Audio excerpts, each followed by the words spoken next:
ഇതല്ലേ നമ്മൾ ശരിക്കും ആഗ്രഹിച്ച ബ്ലാസ്റ്റേഴ്സ്. അങ്ങനെ ജംഷഡ്പൂരിനെയും തകർത്ത് മലയാളികളുടെ സ്വന്തം കേരള ബ്ലാസ്റ്റേഴ്സ് ആഷ്ലി വെസ്റ്റ്വുഡിന് കീഴിൽ ഒരു കംബാക്ക് നടത്തിയിരിക്കുകയാണ്.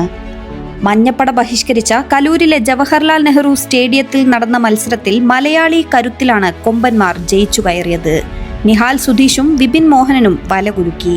മത്സരത്തിന്റെ തുടക്കം മുതൽ തന്നെ പന്തിനുമേൽ പൂർണ്ണ നിയന്ത്രണം ഏറ്റെടുത്ത ബ്ലാസ്റ്റേഴ്സ് 12-ാം മിനിറ്റിൽ തന്നെ ലീഡെടുത്തു.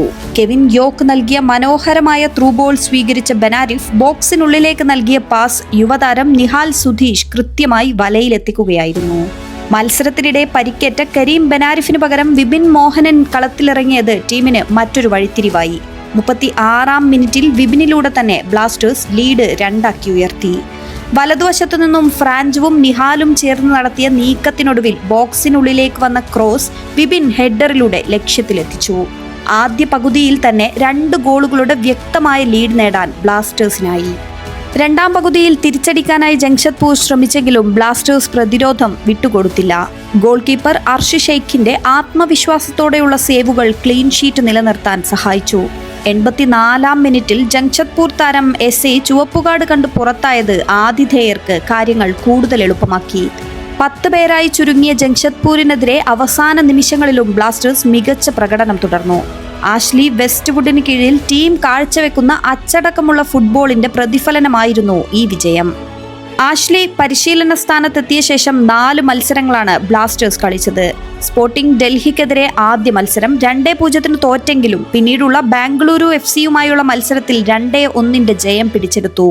എതിരാളികൾക്കെതിരെ കൃത്യമായ തന്ത്രമൊരുക്കി നടത്തിയ നീക്കത്തിൽ പുതുതായി എത്തിയ അർജന്റീനൻ സ്ട്രൈക്കർ ഫ്രാഞ്ചുവും സ്പാനിഷ് താരം വിക്ടർ ബെർട്ടോമിയുമാണ് വലകുലുക്കിയത്.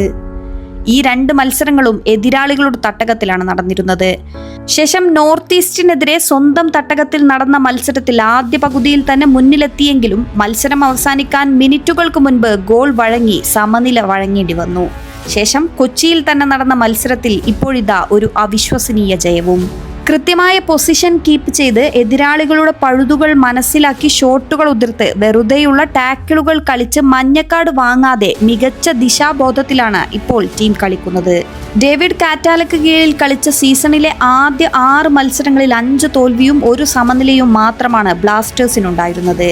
അതിലും മാനേജ്മെന്റിന്റെ അടിമുടി വീഴ്ചകളിലും പ്രതിഷേധിച്ച് മഞ്ഞപ്പട അടക്കമുള്ള ആരാധകർ ടിഫോയും ബാനറും അഴിച്ച് സ്ഥലം വിട്ടതും നമ്മൾ കണ്ടതാണ്. ബ്ലാസ്റ്റേഴ്സിന്റെ സ്പോർട്ടിംഗ് ഡയറക്ടർ കരോലിസ് കിൻകിസിനെതിരെ ടീമിന്റെ മുൻ നായകൻ കൂടിയായ കാർനെയ്റോ നടത്തിയ വെളിപ്പെടുത്തലും നമ്മൾ കണ്ടതാണ്. കേരള ബ്ലാസ്റ്റേഴ്സിൽ ഇപ്പോൾ നടന്നുകൊണ്ടിരിക്കുന്ന എല്ലാ സംഭവങ്ങൾക്കും കാരണം കരോലിസ് ആണ്. ഇത് എന്റെ വാക്കുകളായി തന്നെ എടുത്തോളൂ. ബ്ലാസ്റ്റേഴ്സിൽ ബസ് ഡ്രൈവർ മുതൽ ഫോട്ടോഗ്രാഫർ വരെ എല്ലാവരും മാറിക്കൊണ്ടിരിക്കുകയാണ്. എന്നാൽ മാറാത്തത് കരോലിസ് മാത്രമാണ്.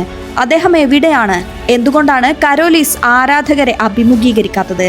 ജസലിന്റെ ഈ ചോദ്യങ്ങൾ ആരാധകരുടെ കുറെ നാളത്തെ വിമർശനങ്ങളെ സാധൂകരിക്കുന്നതായിരുന്നു.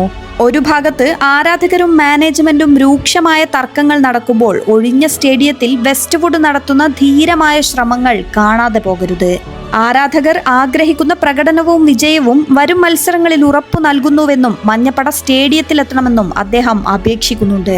ഡോർമുണ്ടിനെ അനുസ്മരിപ്പിക്കുന്ന ഗാലറിയും ആരാധക കൂട്ടവും സ്വന്തമായി ഉണ്ടായിരുന്ന ടീമിനെ ഈ വിധം നശിപ്പിച്ച മാനേജ്മെന്റിന് വേണ്ടിയല്ല, ടീമിനെ ഒരു ദുരന്തത്തിൽ നിന്ന് തിരികെ കൊണ്ടുവരാനുള്ള ആഷ്ലിയുടെ നിർലോഭ ശ്രമങ്ങളെ മഞ്ഞപ്പട കാണാൻ ശ്രമിക്കണം.